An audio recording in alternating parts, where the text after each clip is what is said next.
هممون در طول زندگی لحظات و احساساتی رو تجربه کردیم که اصلاً و ابداً برامون خوشایند نبوده. احساساتی مثل خشم، اضطراب، ترس و ناامیدی. همچنین در مواجهه با این احساسات، اتفاقی که برای ما تو ذهنمون رخ میده اینه که وقتی به درکی از این حس بدی که داریم میرسیم، مثل یه چرخه یا نمودار تصاعدی حسمون منفی‌تر و بدتر خواهد شد. برای جا افتادن مطلب بیاید چنین ساختاری رو با مثال زدن یه نمونه انسانی بررسی کنیم. شخصی به نام میلاد رو تو ذهنتون تصور کنید.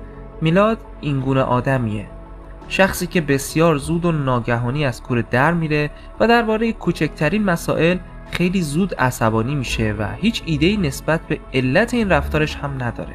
در واقع همین انفعال ذهنیش نسبت به این موضوع عصبی ترش کرده. میلاد متوجه میشه که همیشه عصبانی بودن از اون یک آدم سطحی، کم عمق و دوست نداشتنی ساخته و به همین خاطر از این وضعیت هم متنفر خواهد بود و همین موضوع هم آتیش عصبانیتش رو برافروخته تر میکنه. اگه بخوایم یه بار دیگه کیس میلاد رو بررسی کنیم، میشه گفت اتفاقی که برای میلاد افتاد این بود که عصبانیت اولیه میلاد پیامدهایی تو ذهنش ساخت که اون رو عصبی تر و بسیار عصبانی تر از علت خشم اولیش کرد. حالا از شما میپرسم، این موقعیت براتون آشنا نیست؟ فکر میکنم دارید چنین تجربه هایی رو تو زندگی خودتون مرور میکنید.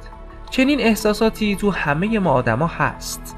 مثلا ما گاهی اوقات برای اینکه کاری رو درست انجام بدیم و مسیر درستی رو انتخاب کنیم اونقدر نگران میشیم که این حجم از اضطراب ما خودش باعث و بانی نگرانی های دیگه‌ای هم خواهد شد. بعضی وقتا انقدر حس غم و تنهایی میاد سراغمون که صرفاً با فکر کردن در موردش بیشتر غمگین میشیم و احساس تنهایی بیشتری خواهیم کرد. تجربه چنین احساسی توسط مارک منسن چرخه بازخورد جهنمی نامیده میشه و همونطور که قبلا اشاره کردم هممون سابقه حضور تو چنین چرخه هایی رو داریم. حالا به نظرتون منشأ این حس از کجاست؟ آیا تجربه چنین حسی در ما عجیبه یا یه مشکل حاده؟ خیر، این موضوع کاملا در ما آدما طبیعیه. در واقع این ویژگی تو انسان نهادینه شده که میتونه نسبت به احساساتی که خودش هم داره قضاوت کنه، یعنی نسبت به خودش و حسش آگاه بشه. ما میتونیم درباره افکارمون هم فکر کنیم. بنابراین درک این که الان چه حسی داریم امر طبیعی و واضحیه و کاملا مطابق با چارچوب‌های ذهنی انسانه.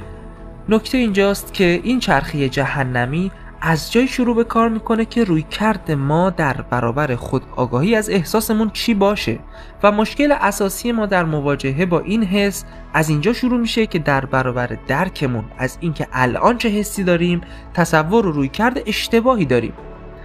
جامعه امروز ما از طریق فرهنگ مصرفگرایی و زندگی نمایشی تو فضای مجازی نسلی از آدما رو تحویل جامعه داده که معتقدن داشتن تجربه‌های منفی برای یک انسان فاجعه است و اصلاً و ابداً اوکی نیست که حالمون بد باشه. اگه به شبکه‌های اجتماعی سری بزنیم، دیگران تقریباً در وضعیت کاملاً کاذب و دروغین دارن لحظاتی بهتر و شادتر از شما رو سپری میکنن. بنابراین داشتن چنین احساساتی از بنیان اشتباهه و همین رویکرد اشتباه انگاری ما از این احساسات هست که باعث قرار گرفتن تو این چرخه بازخورد جهنمی میشه.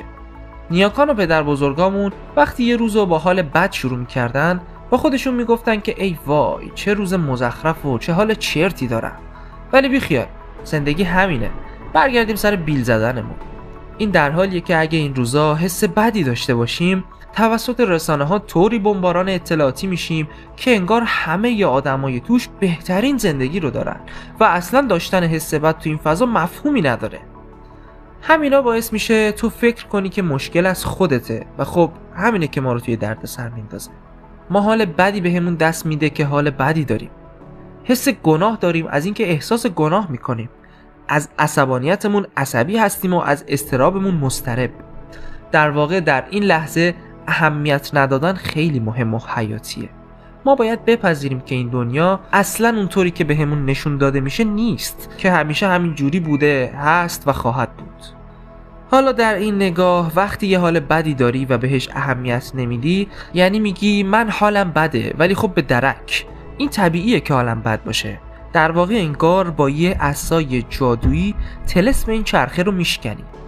بخشی از تجربه حس کردن چنین لحظاتی از مصائب دنیای مدرنه. در واقع ما آدمای نسل تکنولوژی قربانی پیشرفت‌های بشری شدیم. در حال حاضر تلویزیون LED، مبل کاناپه و انواع و اقسام ماشین‌ها رو در اختیار داریم، اما چرا مصرف مواد، افسردگی، اضطراب و حال بد تو جامعه داره هی بیشتر و بیشتر میشه؟ در واقع بحران اصلی بشر به نحوی دیگه مادی نیست، بلکه معنویه. اونقدر فرصت و موارد مختلفی تو زندگیمون هست که نمیدونیم دیگه به کدوم اهمیت بدیم یا به کدوم اهمیت ندیم.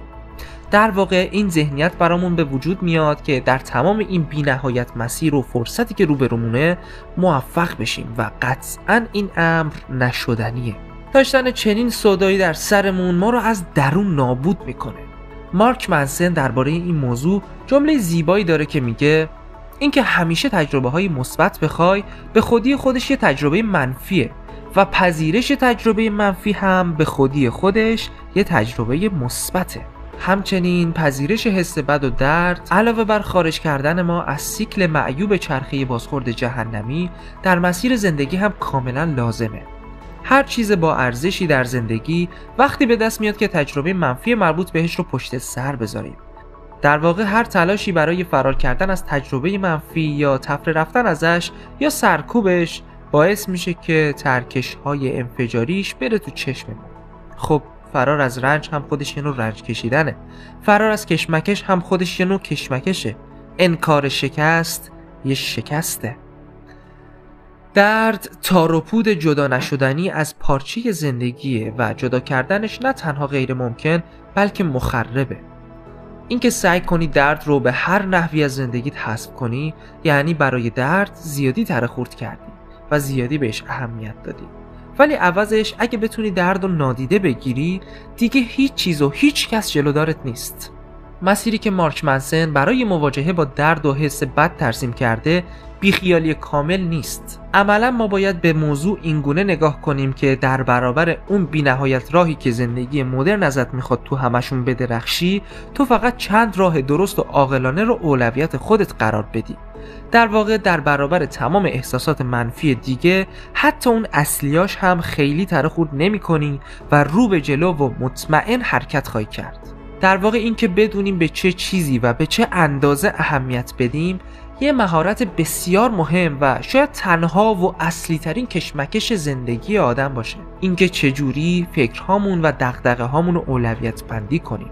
تمایز مسائل بی‌ارزش و مهم از همدیگه بر اساس ارزش هایی که تو زندگی ساختیم کار سختیه و خب نیاز به تلاش داره، ولی هیچ رستگاری نیست که آسون باشه.